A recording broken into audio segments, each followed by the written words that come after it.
What's up, everybody? Welcome to Real Time. How doth thee? And welcome back to the Shakespeare Challenge. And this is a show that we tried to get started in 2023, 2 years ago. I've had an incredibly busy past 2 years. I'm finally sort of settling down. I'm working one job. I'm like a man who's been married for a long time. No more jobs. So I am. You're supposed to laugh. Okay. I'm just Um, I'm still trying to get over the how art thee. I'm like, oh my god, really? yeah. No. Lame. Yeah. So anyway. So we started, I like to start things at the beginning of the year, if I'm doing them month by month, so we kind of start in January, and if not, sort of count it for January. And so we started this, we did one, and the idea is, because, my friends James and Josh know that into the Shakespeare lexicon, and they're not. So I thought, well, let's give Josh the Shakespeare challenge. And so I decided we'd start by watching all the, Shakespeare movies that have been released in movie theaters or cinemas, whatever, the cinematic Shakespeare adaptations. And if we do that, like starting now, it'll take us up to like 2028. So I think we're off to a good start. So we did one in 2023, but it fizzled out. And then so this we're gonna count for February. Like we're gonna count that as January, this for February, and then go till 2028. Hopefully this time it'll work. So the first episode we did was the very first cinematic Shakespeare with sound at least, which why would you bother making it without sound?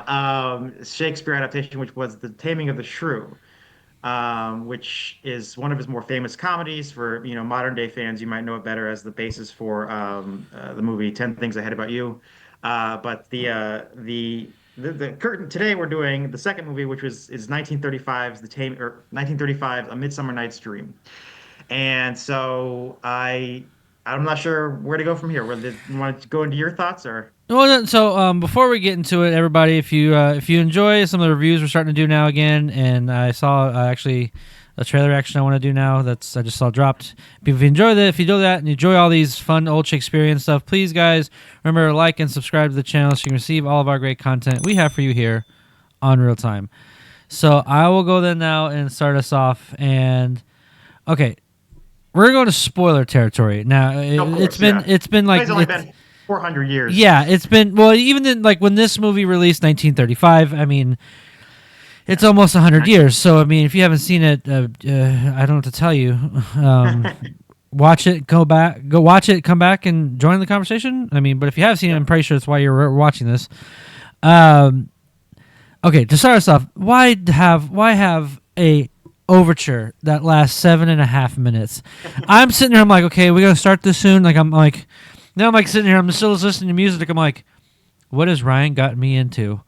Like, but at first, and then it started off, and I mean, I going into this, I had no clue. I think a lot of these, I only know very few like Shakespearean Hmm. like stories. So I mean, for me, I went into this not knowing anything, not anything Hmm. at all. So going to this, it started off kind of normal, like a guy forces a woman to marry him. I'm like, okay, that seems, for that time, sure, okay. And then it goes like there's a bunch of subplots, which explain to me, in which they all kind of, in a way, come together. They do at the Hmm. end. Like, is that like a norm for a lot of Shakespearean stuff? Is to have it like I think there's like at least four subplots. I think this one probably has more than usual. I haven't read them all myself, but the comedies certainly have. My favorite Shakespeare play, which we'll get to the films, there's three different film versions of it, so I'm looking forward to Much Ado About Nothing. That certainly has been credited as having being the basis of the sitcom A Story and B Story. But yeah, I mean, this one definitely has a lot. You know, can I be honest with you? I'm going to say this. So this is my least favorite of all the Shakespeare plays I've read so far, and it So I've probably only will be one. I've Yeah, go only ahead. watched two so far that you've had me watch, and Yeah, this is definitely at the bottom. yeah. That It's I think it's one of his most celebrated plays. It really is. Like people talk that's about what it I like read. Midsummer. Yeah, no, it's like it's definitely like if you watch a movie or a TV show, sometimes they'll talk, randomly mention A Midsummer Night's Dream. It's one of the most canonical. If you ever watch the movie Dead Poets Society, it's the play that they're playing at the end of the movie. And I think it sucks. And I'll get into why I think it sucks, but I'm such a hater on this that I will admit this. So we did this in 2023. We were supposed to review this movie 2 years ago. I watched it for that. I have not rewatched it in 2 years. I'm like, what's the point? I know what I'm going to say. I know what I like and don't like about the play. So, I'll but admit, yeah, about a third of the way through, I kind of fell asleep for like a couple, like 5 minutes. But I mean, because I already got the gist of what all is happening. So where I fell asleep at, they were kind of all like a bunch of the fairies and looked like dark fairies maybe of Oberon were like dancing with one another. I'm like, okay, whatever. Um, we won the Oscar for film editing in 1935. okay, so on a filmmaking level, I will admit for the time that this was released, I was actually very impressed with the film editing and the film, like how it looked, the aesthetic of it, and even cinematography, like the glow of it a little bit, how they had to make it feel majestic in the woods with Oberon and Titania. I think that's what her name is. Yeah. But even then, still, like at first, when it first started off with the acting with those two guys like oogling over the girl, I'm like, oh boy, this is gonna be rough to watch. I have a feeling. Well, I did want to mention as far as the cast, so as far as anyone, there's a lot of people who may or may not have been big in 1935. I don't know, but the names that I recognize watching it in 2023 would be Mickey Rooney as Puck, I did not James, realize that was him. yeah, Mickey Rooney as Puck, James Cagney as Nick Bottom, Olivia de Havilland as Hermia, and Billy Barty, a famous little person from back in the day, as one of the fairies. So, Yeah, um, okay. I didn't look up the names until like just now. mhm, Mickey Rooney is mhm. Puck. That makes a lot of sense. That Yeah, little and Puck that is okay. definitely one We of the can most. cuss on this channel. That little shit. I swear. just Puck is just one of let's the most. He's one of the most iconic characters in the Shakespeare lexicon. Like you'll no, talk yeah, about for Puck, like sure. I can classic see that. mischief maker, classic, sort of. But what got Yeah, me was he caused all this mischief, which is what he's supposed to do. But he turns the guy's head into a horse head, just for the donkey. fun of Yeah. it. And at the Hmm. very end, he goes, "Hey, I hope we didn't offend anybody here." And this is I'm like, you can't just be a little shit and then ask for forgiveness. This was 2017. You'd be canceled. This is true. Um, This is true. um, so I want to get into why I hate this play, Okay, go ahead. Go and ahead. it's not that bad until the ending. At the Yeah. ending, it's just like, wait, what? Okay, so there's this, and I had to relook up, make sure I got some of the characters' names right. So there's this couple. It's kind of like the main story, like the A story, is like a love rectangle. It's like a love square. There's just four people. And these two, Hermia and Lysander, they're in love. They want to get married, and they're like royalty, so they're not allowed to get married because her dad wants her to marry Demetrius. And Demetrius is a total jerk who doesn't, who wants to marry her whether she wants to or not. But her like best friend Helena is in love with Demetrius. I'm like, already this plot is problematic because I mean, so I mean, we can already see that Demetrius is going to end up And he falling was for so Helena. mean to her. Like when But she he's was like, trying no, to this is a guy who wants to marry someone against their will. Like I'm not rooting for this guy to fall in love with anyone. But so they go out into the woods. They all end up out in the woods, and the Puck puts some love potion in both the guys' eyes. They both see Helena, and all of a sudden they're both fighting over Helena. And Hermia's like, oh my God, yeah, she's totally rejected. And so this hilarity ensues, I guess. And in the end, everything goes right when Puck puts the potion back in Lysander's eyes, so he falls back in love with his true love, Hermia. But Lysander is still in love with Helena. So I guess it all works out because now they're two happy couples. But here's the thing, they're not. Demetrius is under mind control. This is your happy ending, Bill. This is your happy ending where he's under mind control. He's and he's forced it, and that's okay. right, Sure. right. That's the thing with this play that really gets to me is like and that's the whole point. The ending is the whole point of the story. That's how it ends. Is this happy ending where Lysander or Demetrius is under mind control for the rest of his life. It's crazy. And I just this is one of Bill's most cherished plays, his most cherished comedy, and it's like, fuck. So what I'm still having trouble grasping is why Puck also put Titania, or like why she had him fall in love with Bottom for a short time. I don't know, man. Like I was like, I'm scratching my head. I'm like, well, yeah. because she obviously they're her and Oberyn are in love and supposed to be together, whatever. Mm. I don't know. I was having trouble following because you know me, I have trouble following when it's like old English language like this. Yeah. I'm just like I have trouble following. So I had to put on subtitles at a certain point because I had no clue what was going on. But I will say there are certain points.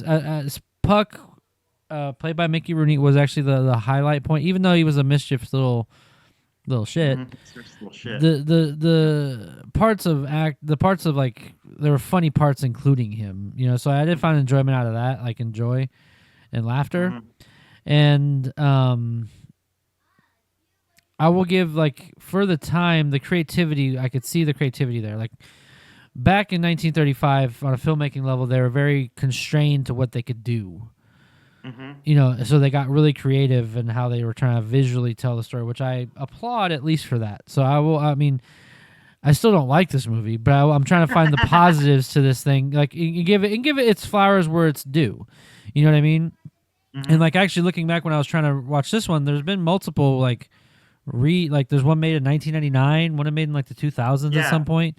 Well, so as far as just like cinematic ones that premiered in movie theaters, which is what I want to stick to, at least for now. Maybe after 2028, we'll start getting to TV Right. movies and filmed plays, and then by the 2040s, we'll, I don't know. So just like so, both the first Taming the Shrew and this will have future versions of. So the 1995 Nine film we'll eventually get to. I thought you might enjoy. That has a really great cast. Just to like do some foreshadowing right now, that one stars the two guys, Demetrius and Lysander, are played by Christian Bale and Dominic West. The two That's great. ladies are Callista Flockhart and Anna Friel as Helena and Hermia. Stanley Tucci as Puck. Kevin Kline, Okay. the great Kevin Kline as Nick Bottom. Michelle Pfeiffer as Titania. Rupert Everett as Oberon. David Strathairn as Theseus, stars Roger Rees, Bill Irwin, Sam Rockwell, and Bernard Hill, the great Bernard Hill, who passed away this past year. So that'll be an That's interesting actually one. not Just that bad of a cast. Um, wow. But I mean, going back to this one, overall, like at the very end of it, and that was the other part that got me. It's at the very end when things are pretty much coming to a close. The couple got married, and the other four under mind control, sort of. Um, and then they go to this play, and it was then it so goes on hard and to on watch. and on and on and on They and just on. That's why sorry, I didn't I'm want to rewatch it after I'm 2 years. out I of was like, focus I there. don't. It's they go on and on and on, and I'm just like, can this be over, please? And then they do the whole where they go off to their beds, and then Puck does his ending. The ending with Puck was kind of cool and interesting and funny, but just that play was another huge, like, I thought it'd at least be a little funny because they were building to it being a funny play because they had no clue what they were doing. Mhm. But wow, that was rough to Well, watch. it's kind of interesting that we're doing this, because of me, because of my idea, and we're two plays in, and I haven't really cared for either of them. But the next one is going to be 1936's Romeo and Juliet, and that's who doesn't love Romeo and Juliet? Yeah, We all watched a version in high school, right? Or something or my other. very So first version I think I ever watched. Well, I think I watched it like one of the black and Bosler whites when I and was a Bosler. kid. Okay, But then the one I like watched on my own was the Leonardo DiCaprio. Leonardo DiCaprio, Yeah, yeah, Baz Luhrmann version, yeah, yeah. So, that was my but first one. we'll be doing 1936's Romeo and Juliet next, and that should be a fun time. That was yeah. So, any last thoughts on A Midsummer Night's Dream 1935? Midsummer Night's Dream 1935. It's surprising it's got a 92% on Rotten Tomatoes. That is a 90%? 92% on Rotten Tomatoes, but it's only 12 reviewers. So, I mean, take that what you will. Yeah. I'm sure if more people watched it, they would give more reviews that we had. I get for the time it must have been great. It does not age well at all. Like certain classic movies age well. Nosferatu ages well. Metropolis ages well. Things like that, like the very old ones. Gold Rush ages well, in my opinion. But 100th anniversary of that. Thanks for reminding me. When is that turning 100? Anyway, go ahead. yeah, but over like this one does not. I applaud its creativity for what it was trying to do as far as visually telling the story. I applaud the editing, which actually was pretty well done. And other than that, Puck was a highlight. Everything else was, I don't know. It was a bore. But I'll still give it its flowers. I'm gonna give it a 5 out of 10. Oh, Um, wow. I'll still give it some of its flowers, and that. Anybody recommend it? If you want me to recommend this, you guys see it. If you want to like check out these classical Shakespearean movies, I mean, I guess to put it in your lexicon, but Yeah. don't go into it thinking you're gonna like, ooh, I'm excited. Like you're watching it Yeah. basically as a cinephile to put it in your lexicon. That's about it. Yeah. What about you? Yeah, I might not even give it. I might not give it anything out of 10. I mean, I just abhor the story. And you know me, like when it comes to like Star Wars and everything, if at the end your story isn't worth telling, it's not worth anything. So like I gave all those Star Wars sequels like zeros. I'm gotta give this like a zero because at the end of the day, the story is not worth telling.